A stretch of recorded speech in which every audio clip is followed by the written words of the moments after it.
Empezamos. Bueno, antes de nada, agradeceros a todos venir. Hay muchas charlas muy interesantes, justo a esta hora además. Así que realmente creo que hay más gente de la que yo me esperaba. Así que muchísimas gracias a todos por venir. ¿Vale? Yo soy Miguel Ángel, MagMax9 en LinkedIn, podéis buscarme y esas cosas. Soy DevOps Team Lead, o lo intento.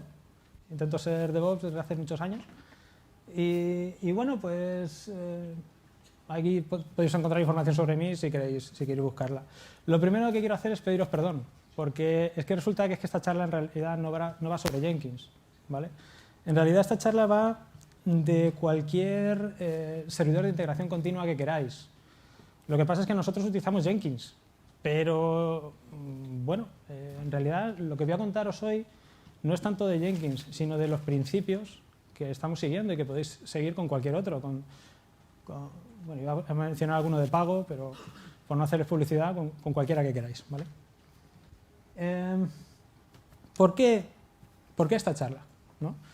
Bueno, pues hay una serie de cosas que me llaman la atención. Bueno, las referencias están en inglés, es una costumbre que tengo, ¿vale? Supongo que no habrá ningún problema. ¿A alguien le suena esta frase? ¿Alguien la ha leído antes? ¿Y esta otra? Bueno, esto es de verdad de lo que va la charla, ¿vale? ¿Qué es lo que tenemos que hacer? Realmente las mejores arquitecturas, los mejores requerimientos y los diseños emergen de grupos autoorganizados. Y bueno, todo va de gente motivada, ¿no?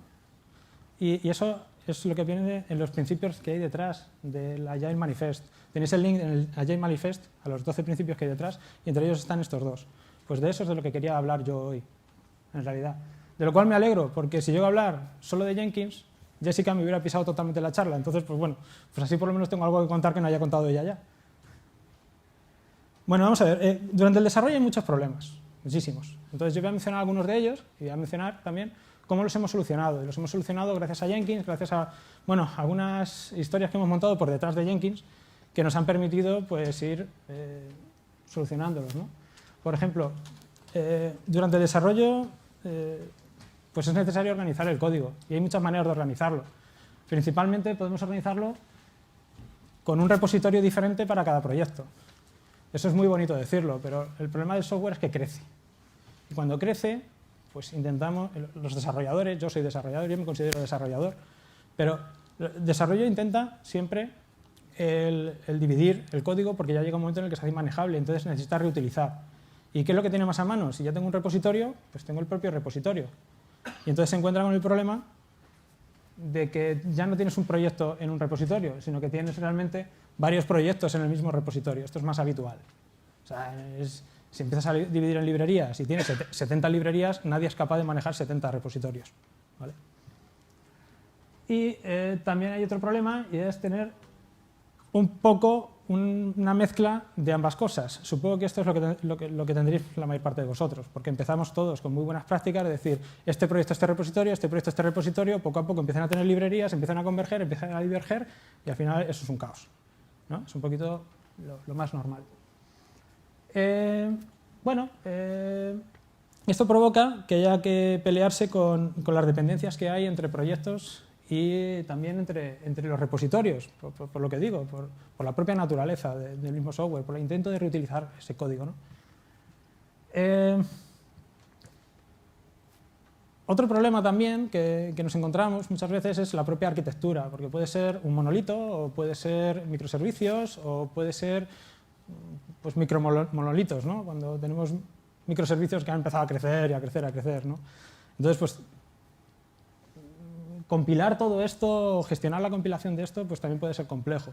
Sobre todo cuando tienes builds de una hora y lo que quieres es romperlas para simplificarlas, ¿no? Que lo normal es dividirlas. Entonces volvemos al problema de las primeras transparencias que comentaba.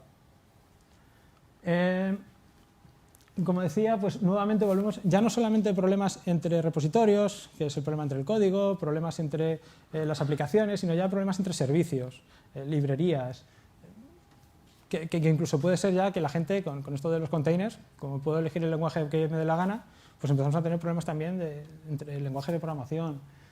la documentación, diferentes entornos de pruebas, que si los distintos tipos de pruebas que se pueden hacer, los despliegues, el tiempo de construcción, como decía, builds de 1 hora, builds de 2 horas. Yo he llegado a ver tiempos de espera para que terminara un job en Jenkins de más de 24 horas, porque estaba la cola tan cargada que era inviable eso. Justo ahí fue cuando empezamos a aplicar la nueva política, que bueno, os contaré un poquito deprisa, porque no he preparado transparencia, pero os la contaré por la pregunta que me habéis hecho. También hay otro problema, que son los propios workflows de desarrollo, ¿no? Hay desarrolladores que no utilizan repositorio. Me diréis, estás loco, ¿eso cómo va a ser? Seamos sinceros, hay gente que lo hace. Increíble, pero hay gente que lo hace. Y compilo en mi máquina y lo llevo a producción, eso ocurre. No nos gusta, pero ocurre. Hay gente que utiliza el feature branches, ¿no? Hay gente que utiliza release branches, es un poco parte del mismo. Hotfix branches, cosa que no termino de entender muy bien, porque realmente un hotfix no es más que una release con un número de versión que va entre medias de 2 releases. Pero el tener el hotfix te implica el tener todo un workflow separado. Entonces, tiene sus desventajas, tiene sus ventajas, pero es como todo. Hay que buscar siempre un término de algo que nos gusta. JITflow, que va un poquito también de lo que más arriba, o bueno, pues cualquier otra cosa que no sea JITflow. Un poquito todo esto. Hay muchos más problemas, empezando hasta por el cómo nombramos las builds. Parece una tontería. El numerito de la versión, ¿cómo lo ponemos? Pues el que tenga un significado, el quién elige cada número, todo eso puede motivar después problemas a la hora de la puesta en producción, que es un poquito de lo que va todo, ¿no? O sea que hay muchísimos problemas, ¿vale? Y lo que voy a proponer ahora pues son algunas soluciones, o cómo hemos nosotros trabajado para intentar solucionar todos estos problemas. Alguno más que no he mencionado, ¿vale? Alguno que he mencionado no voy a decir cómo lo hemos solucionado, pero bueno, tampoco creo que haya mucho problema, podéis preguntar y si no, pues después fuera de la charla ya lo puedo contar, sí, tampoco hay mucho problema. Bueno, lo primero es que la manera de lidiar con ese problema de que haya distintos repositorios, distintas aplicaciones y todo eso esté repartido en código, pues es como todo, es muy obvia cuando sabes la respuesta y es pues, utilizando repositorios de binarios. Una vez que empiezas a pensar en las cosas que ya no son código fuente, que lo ha repartido desarrollo como le haya dado la gana o como buenamente haya podido, dependiendo del tema, pues hay que romper un poquito eso, hay que reorganizarlo y la manera de reorganizarlo es reorganizar los artefactos. Entonces, eso es lo más importante. Así que cualquier cosa tiene que ser reempaquetada. No vale, puede ser hasta un archivo de texto. Para nosotros una release no es más que, por ejemplo, que una lista de productos, una lista de aplicaciones con su número de versión. Eso es una release.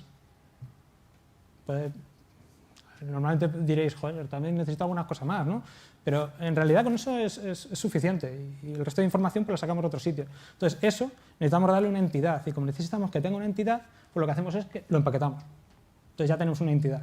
Entonces es una manera de que sea más fácil explicarle a la gente que está por encima, a la gente de producto y demás, explicarle qué es lo que hay ahí. Por ejemplo, la gente de producto no quiere decir, oye, ¿qué tienes ahí? Ah, mira, pues del servicio A tengo la versión esta, del servicio B tengo la versión esta, del servicio C, eso no es lo que quiere el producto. El producto quiere que le digas, quiero la versión 4, tengo la versión 4.0, ya está.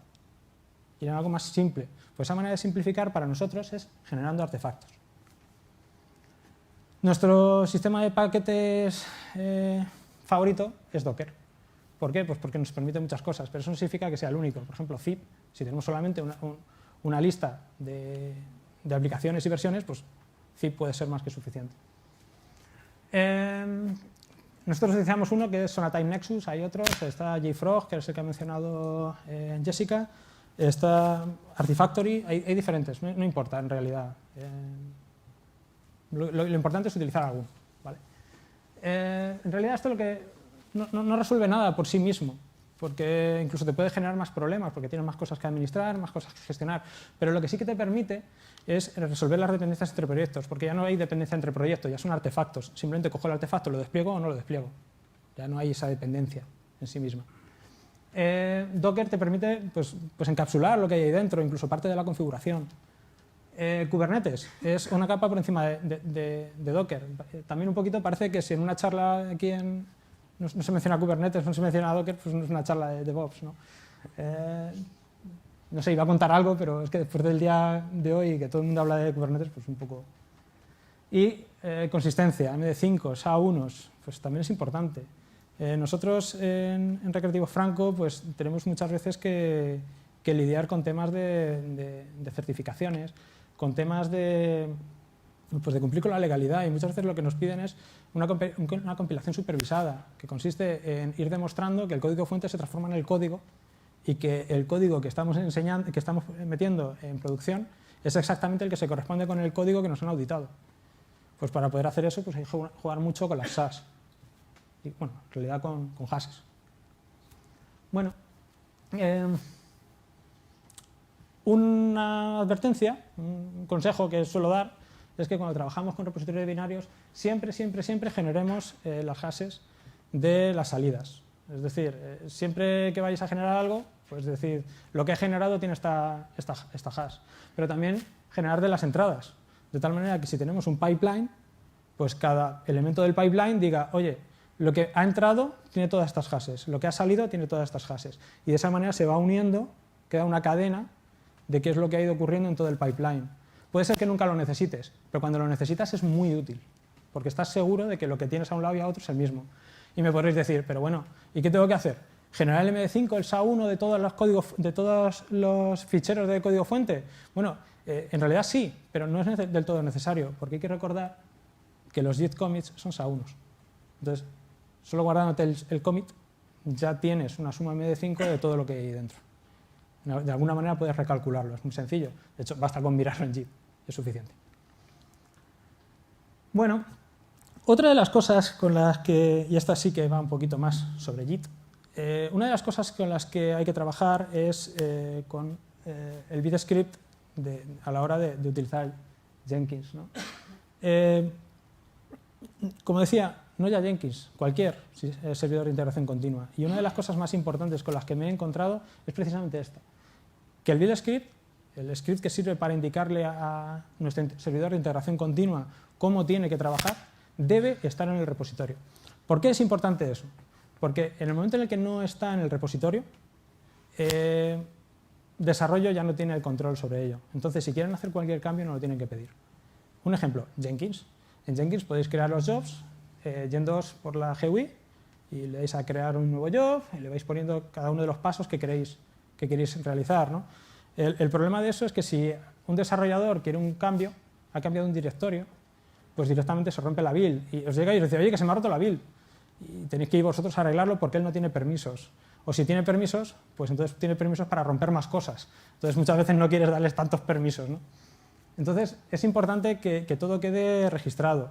Me gusta decir que siempre busco en cualquier cosa que monto tres características, que son repetibilidad, trazabilidad y seguridad.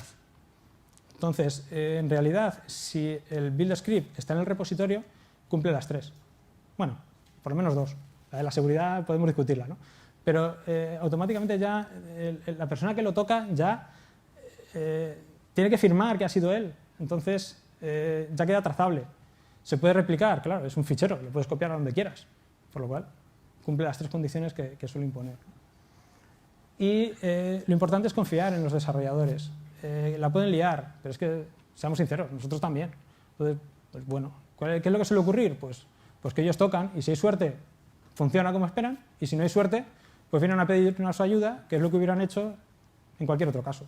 Por lo cual, lo único que puede ser beneficioso para nosotros es porque tenemos menos trabajo, porque se pueden arreglar ellos solos muchas veces. Bueno, un ejemplo de nuestro build script, quería ponerlo aquí porque difiere un poquito de lo que nos ha enseñado Jessica, los que generaba automáticamente con su aplicación, porque... Ah, bueno, perdón, ese viene en la transferencia siguiente, ¿vale? Los nuestros utilizan los Jenkins files, pero la parte declarativa, que es más moderna. Podéis elegir entre scripting y la parte declarativa. Nosotros utilizamos la parte declarativa, ¿vale? Nunca utilizamos la GUI. Tenemos todavía algunos jobs que son los primeros que creamos hace ya muchos años, pero eso ya no lo queremos. De hecho, cada vez que hacemos cualquier cosa, lo hacemos con un Jenkins file en un repositorio aparte y ya lo gestionamos desde ese repositorio. Y lo que estamos empezando a hacer, de hecho, gracias a Juan, que se nos ha incorporado en la empresa, ha sido empezar a gestionarlo mediante librerías.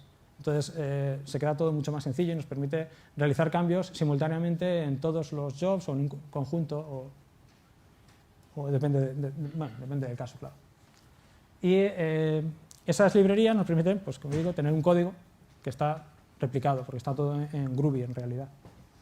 Así que, y otra de las cosas que ha mencionado también Jessica, es que, lo siento, pero es que ha sido una charla tan buena que no puedo evitar el mencionarla, ¿no? Y ha sido lo de tener los Jenkins con varias, los Dockerfiles con varias regiones, de tal manera que uno de ellos sea el que compila y otro de ellos es el que te genera, te coge el binario que has compilado y te genera el Docker final, que es el que vas a utilizar en producción. Eso es muy útil porque permite tener un sistema de build replicable que es igual, sea en tu máquina o en la máquina del desarrollador. De tal manera que si quieren cambiar cualquier cosa, puede cambiarla y probarlo en local. No es necesario llegar a los entornos más allá. Y este es un ejemplo de nuestros Jenkins files. Es todo Jenkins files, no hay más. ¿Por qué? Porque lo que estamos diciéndole simplemente es, oye, mira, que nuestra librería se encuentra en este sitio. Y me llamas a este pipeline, tenemos una serie de pipelines definidos con una serie de parámetros, son unos parámetros mínimos, y ahí está. Y lo único importante aquí es esto de aquí, que según me ha parecido, pues a lo mejor hay ya una convención de llamarlo jenkinsfile.json, no sé, pero nosotros utilizamos esto de aquí. Las transparencias están todas en la nube ya. Luego os paso el link, está en la última transparencia, pero están ya ahí en la nube. Entonces, aquí como veis, esto cualquier desarrollador lo entiende y se puede documentar y muy fácilmente se puede cambiar. ¿Dónde está la gracia? En el código fuente que hay detrás, que eso está en un repositorio, privado nuestro y es el que puede acceder. Por supuesto, aquí van las credenciales que las tiene que tener guardadas Jenkins para poder descargarse ese repositorio. Bueno, esta es la parte esa que a lo mejor os ha llamado la atención, que es que nuestro Jenkins tiene más de 8.000 jobs. Se me ha olvidado mirar esta semana, quería mirarlo, quería contarlos. Básicamente hago un find y busco todos los config.xml y la última vez que lo miré fue antes de Navidades y había 8.000 y pico. En realidad son autogenerados. ¿Por qué? Pues porque cada Jenkins file que nos encontramos dentro de un repositorio marca el inicio de un proyecto.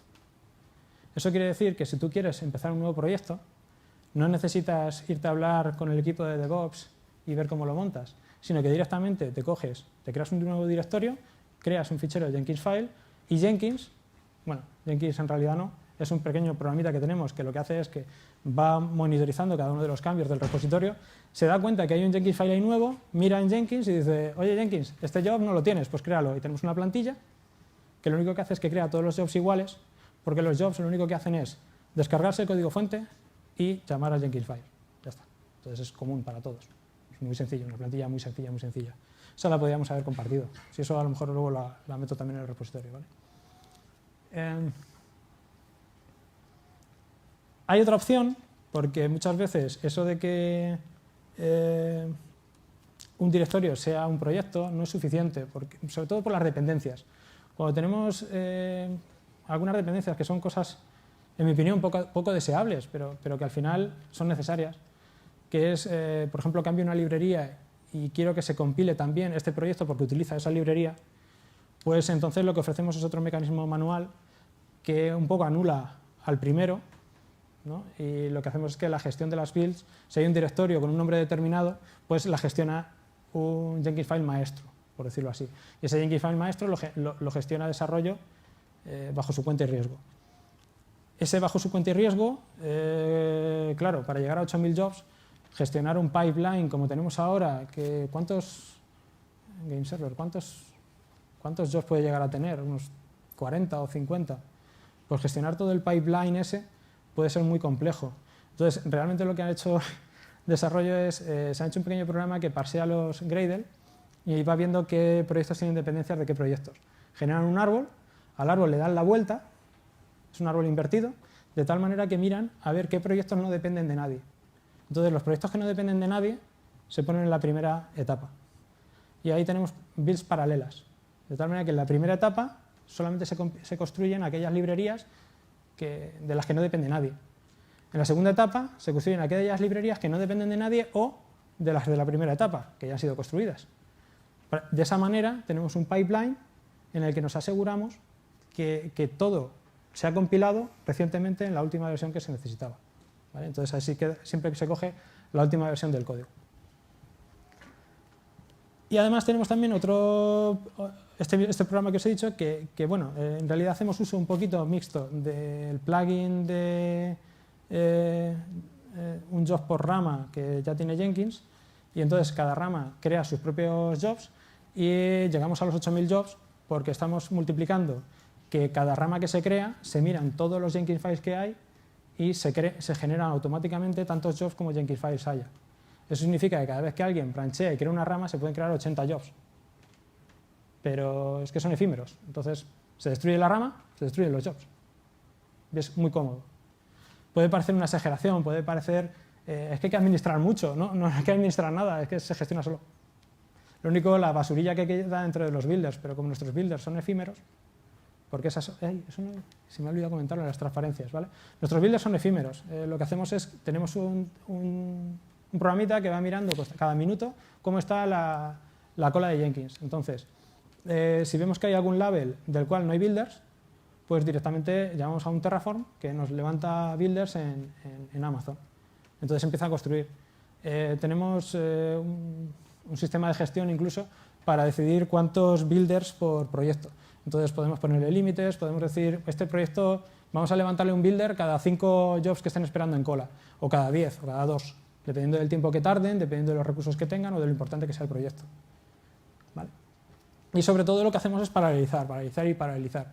De esa manera sacamos el trabajo lo más rápido posible. Hay veces que aún así se nos quejan, pero claro, si están lanzando 80 jobs, pues por mucho que quieras paralelizar y cosas que no se pueden paralelizar porque dependen de las anteriores, pues estás un poco atado de manos, ¿no?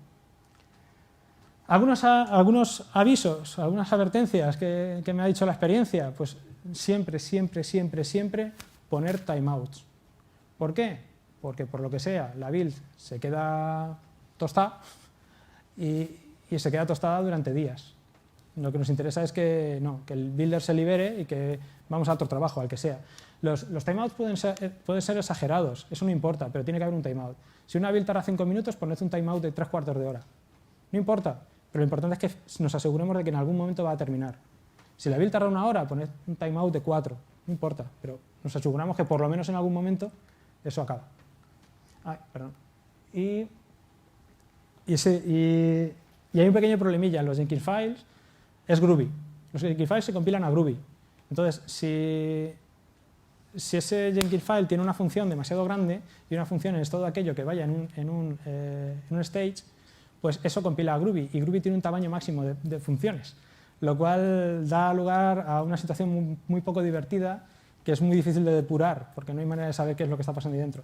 Y entonces pues lo que hay que hacer es dividir. Y nosotros, para poder dividir, lo que hemos hecho es que cada trocito es una funcioncita, entonces lo único que hace el Jenkins file principal es ir llamando a funcioncitas. ¿Vale? Bueno. Los despliegues. ¿Cómo hacemos los despliegues? Para poder ya tenemos los artefactos ya creados y ahora vamos a desplegarlos, ¿no? Pues para los despliegues, pues Jenkins, o sea, Docker por todas partes. Eso es importante.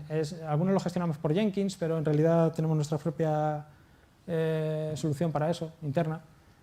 Helm, lo han mencionado, creo que hay bastante gente que utiliza Helm, pero hemos dado el pasito más por encima. Entonces, usamos FluxCD. ¿Conocéis lo que es FluxCD? ¿No? ¿Os suena lo que es GitOps? ¿No? Sí, por aquí sí. Bueno, ¿en qué consiste FluxCD? Hay otra opción que es ArgosCD, pues si suena más, que en realidad lo que consiste es que metemos toda la configuración de nuestros Helms en un repositorio Git. Entonces, a Flux le decimos cuál es ese repositorio Git, y entonces cada vez él va haciendo polling, o puede admitir también que le hagas push, tiene las dos opciones, y él va haciendo polling o con el push, detecta que hay cambios en el repositorio y se asegura de aplicar los cambios que hay en el repositorio a tu arquitectura. De esa manera volvemos a tener las tres características que yo mencionaba al principio. Tenemos trazabilidad porque si tú has cambiado algo en tu arquitectura, cambias una versión.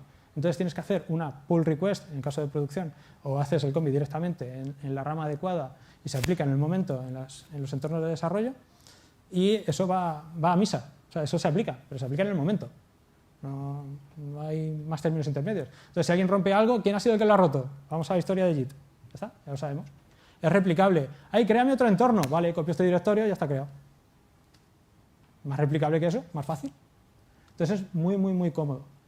Y luego, por supuesto, para monitorizar, pues lo que supongo que todo el mundo, Grafana, con Loki, con Prometheus, pues ese tipo de soluciones. ¿Vale? Os iba a contar algo más de Flux. Sí, bueno, en realidad utilizamos Flux con el Helm Operator. El Helm Operator, en realidad, lo que hace es que Flux detecta los cambios en el repositorio, entonces llama al Helm Operator. Y el Helm Operator lo que te crea es un conjunto de Custom Resource Definitions, los CRDs, que lo que te hace es que básicamente es un CRD muy tonto, que lo único que tiene es cuál es el Helm que quieres con el repositorio, el artefacto y la versión, y luego tienes el values, todo junto, en un objeto dentro de Kubernetes. Entonces tú puedes hacer un kubectl get hr y te da toda la lista de Helm releases que tienes. Entonces así sabes todo lo que has desplegado gracias a Flux, y con FluxCD gestionamos solamente las Helm releases, entonces se queda todo bastante sencillo. Da lugar a una serie de problemas, pero esto es como todo. Solucionas una cosa y te surgen otras, ¿no? Pero bueno, esto es ir avanzando. No es tan chulo como lo que nos ha enseñado Jessica, pero a nosotros nos está yendo ahora mismo bastante bien con esto. En resumen, no sé qué tal voy. Mira, bastante bien. En resumen, pues hay que darle mucho, hay que dar confianza a los desarrolladores para que ellos puedan resolver los problemas y no delegar en un equipo. En nuestra empresa está siempre la discusión, ¿no?, de si DevOps es un equipo o es un rol dentro de cada uno de los equipos. No voy a meterme en ese flame, simplemente voy a decir que nosotros lo tenemos dividido en un equipo, nosotros somos un equipo, y tiene sus ventajas, tiene sus inconvenientes. Entonces, si nosotros no le damos facilidades a los desarrolladores, pues directamente sus peticiones nos abruman, ¿no? Entonces, tenemos que confiar en ellos, porque al fin y al cabo todos tenemos el mismo objetivo, ¿no? Simplificar procesos, cuanto más sencillo sea, menos propenso a fallos. Dejarles que controlen las builds y que controlen las cosas. Hay que intentar a veces evitar algunas cosas por seguridad o algo de eso, pero en general es bueno dejarles. Darles el control de los despliegues, incluso a producción, con ciertos matices. Ya digo, a producción lo que hacemos es que ellos pueden hacer el cambio, nos mandan el pull request y nosotros hacemos el mergeo. O sea, así hay un pequeño diálogo. También el mergeo a lo mejor hay que hacerlo a ciertas horas por compromiso con clientes o cierto día. Y sobre todo, y esto es importantísimo, 4 ojos ven más que 2, ¿no? Entonces, ellos también tienen que tener acceso al sistema de monitorización. Es bueno que también tengan sus propias alertas y ese tipo de cosas. Entonces, bueno, pues eso es. Si queréis preguntar cualquier cosilla. El micrófono por ahí.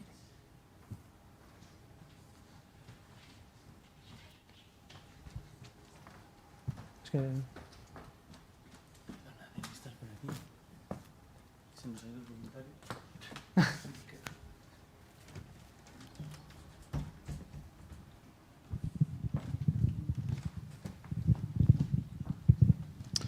Hola, muy chula la charla. Con el número de jobs que has dicho, trabajos en paralelo, creándose, a nivel de recursos, ¿os ha supuesto algún problema? ¿Cómo lo habéis ido solucionando? Y si lo monitorizáis de alguna forma para prevenir que no llegue el caos y prevenir esa situación. Sí, bueno, a ver, el tema de monitorización está un poco verde en este sentido, pero lo que sí que tenemos es que la misma aplicación que los crea se encarga también de destruirlos, entonces los recicla. Básicamente lo que hacemos es preguntar, es un programa muy sencillo, bueno, a ver, tiene su historia, ¿vale? Pero el algoritmo básico es muy sencillo. Básicamente miramos la cola de Jenkins, cogemos los jobs que haya y decimos, ¿tú tienes builder? No, pues empiezo a levantarte un builder. Ya está. Y luego cogemos y decimos, a ver, ¿qué builders están ociosos? Pues lo marco como inoperativo. No, perdón. Lo primero que hacemos es, pasamos y decimos, ¿cuáles están inoperativos? Está inoperativo y no está trabajando, lo elimino. Ahora, ¿cuáles están sin hacer trabajo? Pues lo paso a inoperativo. De esa manera solventamos la pequeña condición de carrera de que entre un job justo después de haberle preguntado el estado. Entonces así le damos un minuto de margen. También puede ocurrir que en ese minuto de margen entre un job para ese builder. Entonces nos encontramos con que el builder podría reutilizarse. Así que simplemente en ese caso lo que hacemos es que en lugar de crear uno nuevo, lo marcamos como operativo otra vez y que se ponga a trabajar. ¿Vale? Es un algoritmo relativamente sencillo. Pero lo complejo es pues, las llamadas que hay que hacer a Amazon y ese tipo de cosas. Cada uno de los proyectos, para que no se coma a los demás, gestiona sus propios builders. Entonces, de esa manera, evitamos que un merge de un agente que genera 200 builders pues estén comiéndose a los de otros. Entonces, ahí tenemos cierta monitorización, porque sí que nos apuntamos cuántos builders les hemos creado. Nos falta el saber cuánto tiempo han estado creados, pero por lo menos sabemos cuántos estamos creando al día. Entonces, sí podemos saber quiénes son los más abusones. No sé si eso un poquito responde a tu pregunta. Y no sé, ¿te faltaba algo de lo que me has preguntado por responderte? O... Los problemas que os ha supuesto a nivel de recursos. Problemas... Imagino que como máquina habéis tenido que poner una máquina importante para poder gestionar eso. No es muy grande. Lo único que pasa es que de vez en cuando tarda un poquito en mostrarte el dashboard, ¿vale? Además está todo muy dividido en sus carpetas. Si lo metes todo en una sola carpeta, eso es inhumano, ¿vale? Pero al tenerlo dividido no tarda demasiado. Te puede tardar a veces... lo que hacemos es que intentamos evitar la pantalla inicial, que esa sí que te puede tardar en torno a los 20 segundos en cargar, pero el resto no tardan demasiado. Gracias. ¿Alguna cosa más?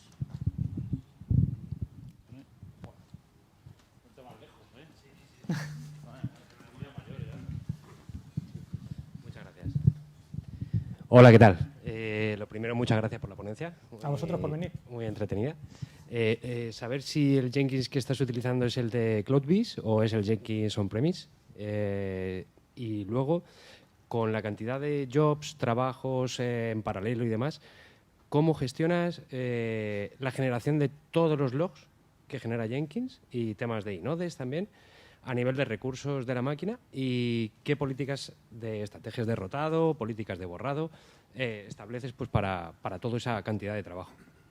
Vale, te va a gustar la respuesta. Ninguna. Porque a todas las preguntas. Porque es efímero y muere y lo borras. Claro, en cuanto alguien borra la rama... No, pero no borras la rama. Me refiero, tú normalmente haces una compilación, quieres ver si ha fallado, sí. Por ejemplo, en la construcción del build o la fase de sonar o la fase de Kiwan, lo que fuere. ¿Correcto? Y normalmente pues vas a ver un histórico de 2, como mucho 3 versiones anteriores, pero necesitas tener la trazabilidad de qué es lo que está pasando, por lo menos de 2 versiones anteriores hasta la actual. Y la current, la que sí, actual... pero piensa que eso te va a ocurrir por proyecto. Y proyecto es directorios. Entonces, realmente los directorios del repositorio no cambian tanto. Te pueden cambiar como mucho 20 veces para una feature. Sí, al día. Al día. No, o sea, no más. No, porque en realidad lo que vas a tocar es varios servicios. Entonces estás tocando como varios directorios, en realidad. O sea, tenemos compilaciones en paralelo, a lo mejor te puedo decir, yo qué sé, 10 runners corriendo, construyendo, Sí.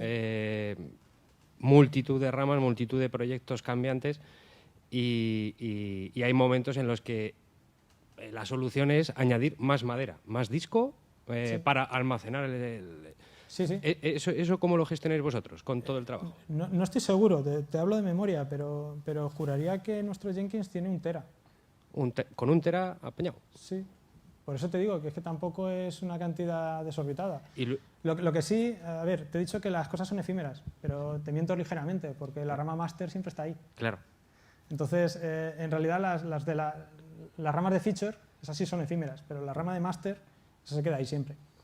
Las ramas de release muchas veces se quedan mucho tiempo.